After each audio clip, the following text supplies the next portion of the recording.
Bonsoir à toutes, bonsoir à tous, bienvenue sur 8 Mont Blanc à l'occasion de ce nouveau journal. Sans plus attendre, voici les titres qui font l'actualité de ce mercredi 19 mars 2025.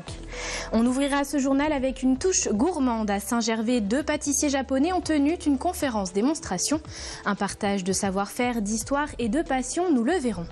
Et pour équilibrer ce journal, un peu de sport avec l'INSEC All-Star Game qui se tenait en Savoie en ce début de semaine. Cet événement sportif a permis aux étudiants de se mesurer aux joueurs professionnels de l'ex-Maurienne Savoie Basket. Vous l'avez sans doute remarqué, le chant des oiseaux commence à se faire entendre et signe avec lui le retour du printemps.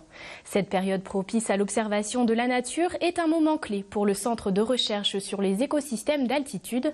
À travers son programme Phénoclim, le CREA Mont-Blanc souhaite comprendre et anticiper l'impact du changement climatique sur les arbres. Et pour cela, il compte sur la collaboration de tout à chacun. Reportage. C'est la première sortie observation pour Blanche. Munie de son téléphone et de l'application Spot, elle part donc à la chasse aux arbres. Et donc là, on est géolocalisé, exactement ici. On voit dans cette direction que c'est cet arbre-là. Et quand on le clique, on a le nom de l'arbre et le numéro. Là, c'est le noisetier 5. Baptisé Phénoclim, ce programme de sciences participatives lancé par le CREA, le Centre de recherche sur les écosystèmes d'altitude, a pour objectif d'observer l'évolution des arbres au fil des années. En ce moment, c'est le débourrement, soit l'ouverture des bourgeons, qui est analysé. On a tous les stades différents. On a plusieurs photos pour bien reconnaître. Et là, on a juste à observer. On regarde à peu près le stade. Je trouve personnellement que ça ressemble plus aux premières photos.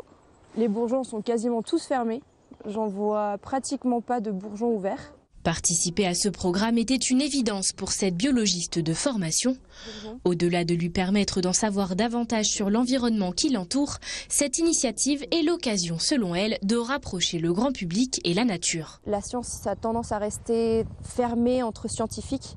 Les articles sont empilés, les gens en dehors de ce cercle n'ont pas beaucoup d'accès et je trouve que ce genre de programme permet de toucher et de sensibiliser les gens déjà et ça c'est le but en fait des sciences vraiment.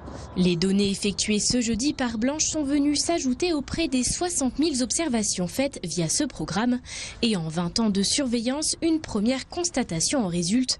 Toutes les espèces ne réagissent pas de la même manière au changement climatique. On a des espèces comme le lilas par exemple qui va avoir une tendance à la précocité. C'est-à-dire que ces stades, plus ça va et plus ils sont tôt dans la saison. Alors que par exemple pour les épicéas, c'est l'inverse. C'est une espèce qui a plutôt tendance à retarder ces stades-là. Donc on a vraiment des réponses qui sont contrastées en fonction des espèces et c'est ça qui est super intéressant avec ce programme, c'est de pouvoir voir toutes ces différences. Et le but c'est vraiment de pouvoir prédire où est-ce qu'on va pouvoir retrouver peut-être ces espèces dans quelques années. 13 espèces d'arbres sont observées à différentes altitudes et ce dans plusieurs massifs, qu'ils soient en Haute-Savoie ou non. Alors afin de faciliter le suivi qui nécessite quelques minutes par semaine, le choix des arbres est stratégique. Le plus simple c'est de choisir des arbres qu'on sait qu'on va pouvoir aller suivre pendant la période d'observation. Donc des arbres qui sont proches de chez nous, proches du lieu où on va se rendre au travail ou à l'école ou sur une balade qu'on fait régulièrement. Il ne faut pas que ce soit une contrainte d'aller les suivre, donc au plus proche ils sont, au mieux c'est. Tout le monde peut participer à cette étude, que ce soit sur des arbres déjà suivis ou des nouveaux. Pour cela, il ne suffit que de s'inscrire sur la plateforme Spot et de se laisser guider. En janvier dernier, la commune de Saint-Gervais a signé un protocole d'amitié et de coopération mutuelle avec Yamanouchi, une ville japonaise. Un jumelage qui officialise le partage de valeurs et de pratiques à l'image de cette démonstration de pâtisserie japonaise organisée dans la station ce lundi après-midi. Des professionnels des métiers de bouche de la commune étaient présents en reportage. Le visuel, le goût et la technique, ces pâtisseries japonaises ne ressemblent en rien à nos desserts français. Et c'est d'ailleurs tout l'intérêt.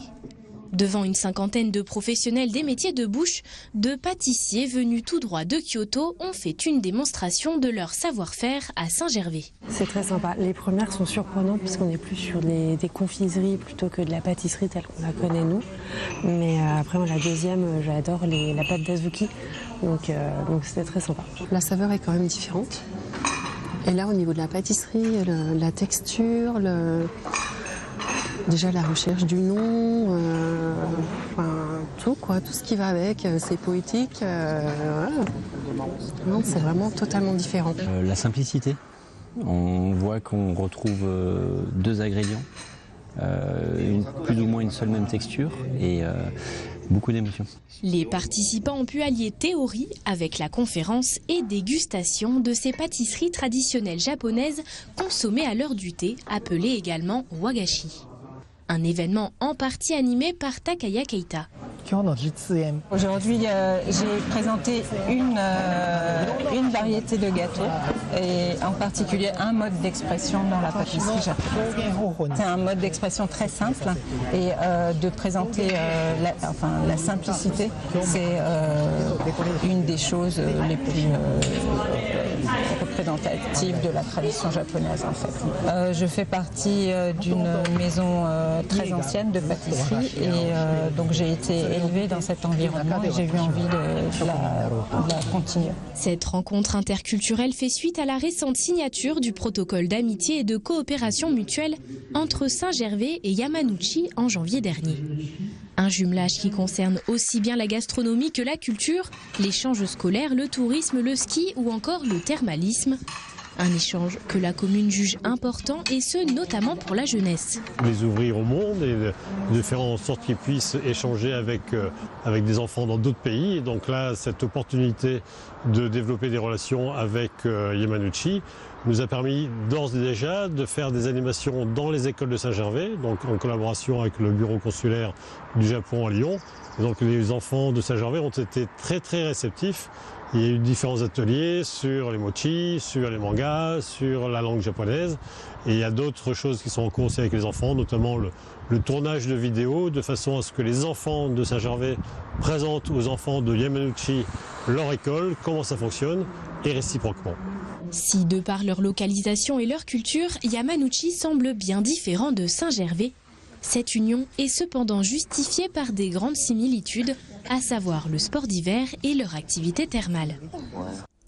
Dans quelques jours, Megève va se transformer en véritable salle de concert à ciel ouvert avec le tout premier festival classiquissime imaginé par le magazine Diapason. Prévu du 27 au 30 mars prochain, ce rendez-vous compte bien faire rayonner la musique classique grâce à la présence de 150 artistes internationaux. Église, palais, grand hôtel ou encore ruelle, toute la station servira de scène aux différents musiciens.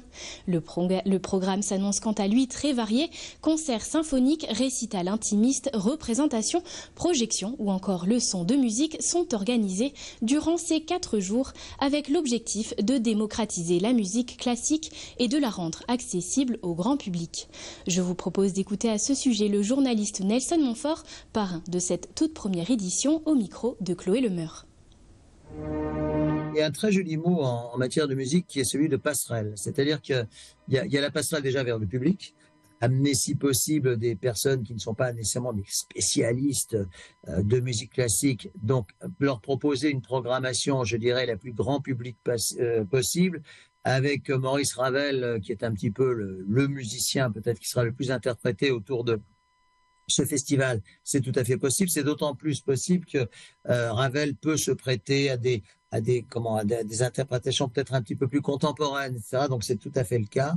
Et puis la deuxième chose, c'est qu'il y a quand même des artistes là d'une très très grande qualité. Je pense notamment à Anne Kefelec, qui est une pianiste remarquable, enfin connue dans le monde entier. Il y aura des compositeurs tels que Mozart, tels que Chopin, tels que Bach qui seront interprétés. Bach qui sera réinterprété au piano avec des transcriptions. Ce qui veut dire que voilà que ces passerelles dont je vous parlais sont à la fois des passerelles qui vont de la musique classique à une musique un peu plus de nos jours, et puis des passerelles vis-à-vis du public pour faire venir un maximum de personnes possible sans qu'ils aient peur de la musique. Et encore une fois, vous savez, un festival, il a sa programmation et puis il y a tout ce qui vient autour, l'accueil des musiciens, le partage, les passerelles entre les musiciens et le public. Les musiciens qui restent, c'est pas possible dans des grandes villes, mais dans des festivals comme ça, à fortiori en altitude, dans une station, on va dire, de villégiature, eh bien, il y aura évidemment, et comptez sur moi pour faciliter les choses, rencontres entre artistes et public au terme des concerts. À noter que le festival pourra accueillir près de 5500 personnes. 3 grandes soirées sont par ailleurs programmées. La nuit Mozart le 27 mars, la nuit du piano le 28 mars et la Ravel Party le 29 mars. Du sport désormais et plus précisément du basket. Au Bourget-du-Lac, en plein cœur d'un campus, la cafétéria s'est transformée le temps de 2 journées en terrain de jeu. Des étudiants ont donc pu affronter des joueurs professionnels à l'occasion de l'Inkset All-Star Game, une 3e édition qui s'est déroulée du 18 au 19 mars avec une nouveauté cette année, un tournoi ouvert à tous ceux qui souhaitent y participer.